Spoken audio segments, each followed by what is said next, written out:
পূর্ব যুগে আইয়ামে জাহেলিয়াতে শিশু কন্যাদেরকে জীবিত কবর দেয়া হতো। শিশু কন্যার জন্ম তারা সইতে পারত না, জীবিত এখানেই কবর দেয়া হতো। এখানেই নারী পুরুষ নির্বিশেষে প্রথম শহীদ হযরতে সুমাইয়া রাদিয়াল্লাহু তাআলা আনহাকেও এখানেই দাফন করা হয়েছে। এখানেই তিনি শহীদ হয়েছিলেন আবু জেহেলের হাতে। এটাই হচ্ছে হযরতে সুমাইয়া রাদিয়াল্লাহু তাআলা আনহার কবর। এটা হচ্ছে কবরস্থানের সদর দরজা। এইগুলো হচ্ছে সেসব শিশু কন্যাদের কবর। যে সাইনবোর্ডটি দেখতে পাচ্ছেন লেখা আছে মাজরা বীরে উসমান, অর্থাৎ হযরত ওসমান রাদিয়াল্লাহু তাআলা আনহুর একটি খরিদ করা কূপ এখানে ছিল। মদিনা মুনাওয়ারা থেকে পূর্ব দক্ষিণ কোণার দিকে এটাই হচ্ছে বীরে উসমান। মুসলমানদের চরম পানি সংকটের সময় হযরত ওসমান রাদিয়াল্লাহু তাআলা আনহু ইহুদিদের কাছ থেকে এই কূপটি কিনে দিয়েছিলেন মুসলমানদেরকে পানি পান করার জন্য।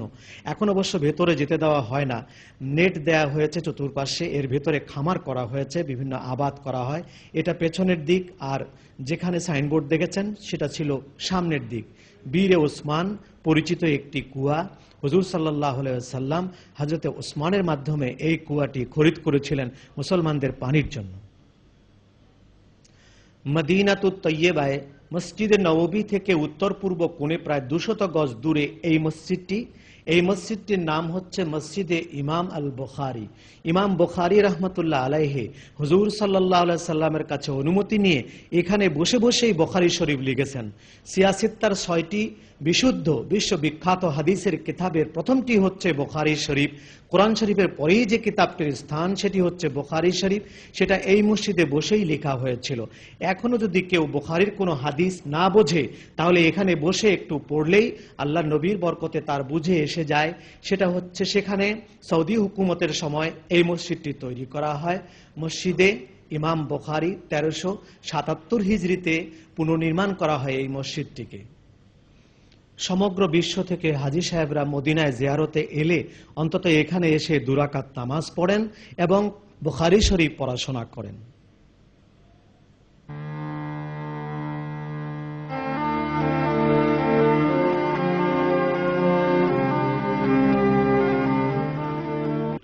প্রিয় দর্শক, মদিনা মুনাওয়ারায় মসজিদে নববী থেকে পূর্ব উত্তর দিকে 850 মিটার দূরে এবং জান্নাতুল বাকি থেকে উত্তর দিকে 350 মিটার দূরে এই মসজিদে ইজাবা এটা অবস্থিত। মসজিদে ইজাবা এ নামটা এজন্যই হয়েছে, হুজুর সাল্লাল্লাহু আলাইহি সাল্লাম এখানে গিয়েছিলেন, সিজদায় পড়ে লম্বা সময় ধরে আল্লাহর কাছে 3টি ফরিয়াদ করেছিলেন। আল্লাহ পাক 2টো ফরিয়াদ কবুল করেছিলেন আর একটি সম্বন্ধে আল্লাহ পাক নিষেধ করে দিয়েছেন। সেজন্যই এটাকে মসজিদে ইজাবা বলা হয়, অর্থাৎ দোয়া কবুল হওয়ার মসজিদ। আজও এখানে সৎ উদ্দেশ্য নিয়ে দোয়া করলে আল্লাহ তা কবুল করেন। সুধীমণ্ডলী, আমরা দেখলাম মসজিদে ইজাবা। আমরা যাচ্ছি এখন যেখানে, সেটা হচ্ছে মসজিদে আবি যর আল গিফারি অথবা মসজিদে সিজদা। মিনার দেখতে পাচ্ছেন আপনারা রাস্তার বাঁ পাশে। এটা 3 রাস্তার মিলনস্থল। মসজিদে নববী থেকে এসছে, এয়ারপোর্ট থেকে এসছে, এই রাস্তার মাঝখানে হচ্ছে এটা মসজিদে আবি যর আল গিফারি। এটাকে মসজিদে সিজদাও বলা হয়। হুজুর আলাইহিস সালাতু ওয়াস সালাম আবু যর গিফারি রাদিয়াল্লাহু তাআলা আনহুর সাথে এখানে এসেছেন। হঠাৎ করে হুজুর সিজদায় গেলেন। দীর্ঘ সময় সিজদায় থাকার পর হযরতে আবু যর গিফারি রাদিয়াল্লাহু তাআলা আনহুর দিকে তাকিয়ে হেসে দিলেন এবং বললেন, আল্লাহ আজকে আমাকে এমন একটি সুসংবাদ দিয়েছেন যে আমি সিজদা না করে পারলাম না। আর সেটা হচ্ছে এই যে আল্লাহ বলেছেন, কেউ যদি তোমার প্রতি দরুদ ও সালাম পাঠ করে আমিও তার প্রতি দরুদ ও সালাম পাঠ করি। সুতরাং এমন একটি সুসংবাদ শুনে আমি সিজদা না করে পারি না। সেজন্য এই মসজিদকে মসজিদে সিজদাও বলা হতো। এখান থেকে মসজিদে নববী থেকে 3 কিলোমিটার দূরে আওয়ালিতে আমরা চলে আসছি ওয়াদিয়ে মাশরাবায়ে ইব্রাহিম ইবনে রসুল সাল্লাল্লাহু আলাইহি সাল্লাম। এখানে হুজুর সাল্লাল্লাহু আলাইহি সাল্লামের এক ছেলে ইব্রাহিম ইবনে রসুল, তিনি এখানে রাদিয়াল্লাহু তাআলা আনহু, তিনি এখানে জন্ম নিয়েছিলেন।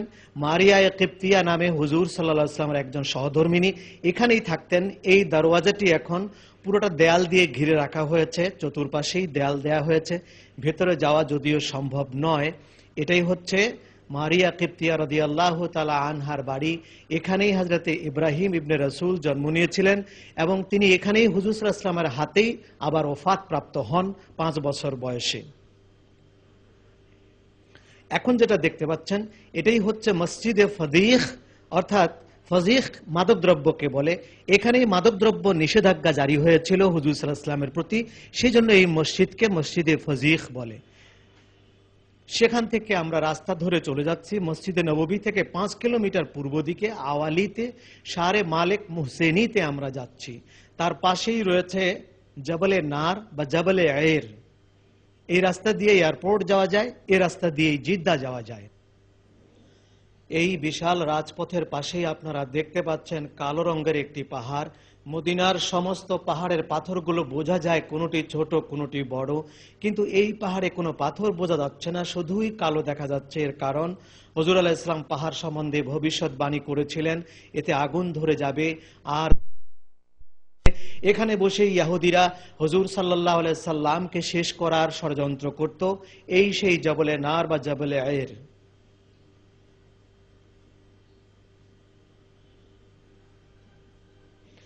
আমরা সেখান থেকে অর্থাৎ আওয়ালি থেকে ফিরে যাচ্ছি আবার হেরেম শরীফের দিকে।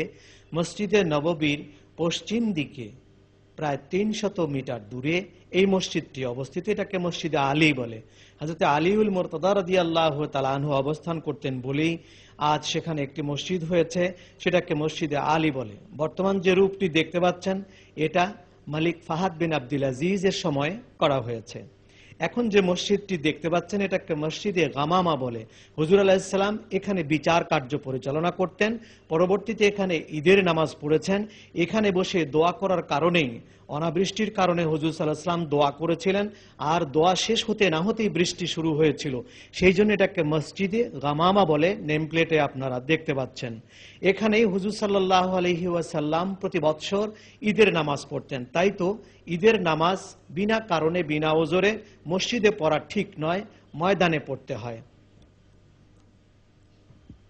মসজিদে গামামা যেমনটি ছিল খেলাফতে ওসমানিয়ার সময় পরিবর্তন করে এই রূপ হয়েছে। খেলাফতে ওসমানিয়ার পর মসজিদে গামামার আর কোনো মেরামত হয়নি, তবে বাইরের দেয়ালটি এখন দেয়া হয়েছে। এটা হচ্ছে মসজিদে গামামার পেছনের সাইড, ইমাম দারাবার মেহরাবের দিকে। এটা মসজিদে গামামার উপরে একটি গম্বুজ রয়েছে, তা খেলাফতে ওসমানিয়ার সময়ই দেয়া হয়েছে। এখন শুধু সেখানে পানি এবং বিদ্যুৎ সরবরাহ করা হয়েছে। এছাড়া যা কিছু দেখতে পাচ্ছেন সব খেলাফতে ওসমানিয়ার সময়, তার আগে হয়তো আরো জরাজীর্ণ ছিল। এখন যে মসজিদটি দেখতে পাচ্ছেন একটি গম্বুজ, পাশে একটি মিনার, এটা মসজিদে আবু বকর সিদ্দিক রাদিয়াল্লাহু তাআলা আনহু। মসজিদে সৈয়দনা আবু বকর সিদ্দিক রাদিয়াল্লাহু তাআলা আনহু, অর্থাৎ এখানে বসেই হযরতে আবু বকর সিদ্দিক রাদিয়াল্লাহু তাআলা আনহু খেলাফতির কাজ পরিচালনা করেছেন। আর পরবর্তীতে ওসমানী খেলাফতির সময় সেটাকে গম্বুজ ও মিনার দিয়ে মসজিদের রূপে রূপান্তরিত করা হয়েছে। ভাঙা অংশগুলো এখনো নিচের দিকে সেভাবেই রয়েছে। অবশ্য তার বাড়ির দরজায় নেমপ্লেটটি এখনো রয়ে গেছে, হাজা মসজিদু সৈয়দনা আবু বকর সিদ্দিক রাদিয়াল্লাহু তাআলা আনহু লেখা আছে। 1204 হিজরিতে এটাকে মেরামত করা হয়েছিল এইভাবে, এতটুকুন। এখন যে মসজিদটি দেখতে পাচ্ছেন এটি হচ্ছে সৈয়দনা উমর ইবনুল খাত্তাব রাদিয়াল্লাহু তাআলা আনহুর মসজিদ। এই দেয়ালগুলি এখন করা হয়েছে, এগুলো আগে ছিল না। এটি হচ্ছে তার বাড়ির দরওয়াজা। অর্ধেকটা পৃথিবী এখান থেকেই তিনি নিয়ন্ত্রণ করতেন এবং তার নাম গোটা পৃথিবীতে ছড়িয়ে পড়েছিল এখান থেকেই। লেখা আছে মসজিদে সৈয়দনা উমর ইবনুল খাত্তাব রাদিয়াল্লাহু তাআলা আনহু। বাড়ির উপরের অংশটুকু গম্বুজ ও মিনার দিয়ে মসজিদের আকার করা হয়েছে। ভেতরে মানুষ নফল নামাজও পড়ে, কোরআন শরীফও তেলাওয়াত হয়। কিন্তু বাড়ির পেছন দিকটা এরকম। তারপরেও অর্ধেকটা ভেঙে সরকার রাস্তা তৈরি করেছে, প্রয়োজনীয় কাজে ব্যবহার করে দেয়াল মেরামত করে এভাবে রাখা হয়েছে। এটাই হচ্ছে সৈয়দনা উমর ইবনুল খাত্তাব রাদিয়াল্লাহু তাআলা আনহুর মসজিদ। সেখান থেকে আমরা চলে যাচ্ছি হযরত ওসমান জিন নুরাইনের মার্কেট, খেজুর মার্কেট হয়ে আমরা চলে গেলাম। এটা মসজিদে বেলালের কাছে। মসজিদে নববী থেকে দক্ষিণ দিকে মসজিদে ওসমান জিন নুরাইন, এটাই ছিল হযরত ওসমানের বাড়ি। এই বাড়িতেই তিনি শাহাদাত প্রাপ্ত হন। শত্রুরা এখানেই তাকে অবরোধ করে রাখে এবং এখানেই তাকে শহীদ করে দেয়। এখান থেকেই তাকে জান্নাতুল বাকিতে দাফন করা হয়। এটা হচ্ছে তার বাড়ি, পরবর্তীতে মসজিদ করা হয়েছে। এবং বর্তমান যে রূপটি দেখতে পাচ্ছেন এটা বাদশাহ মালিক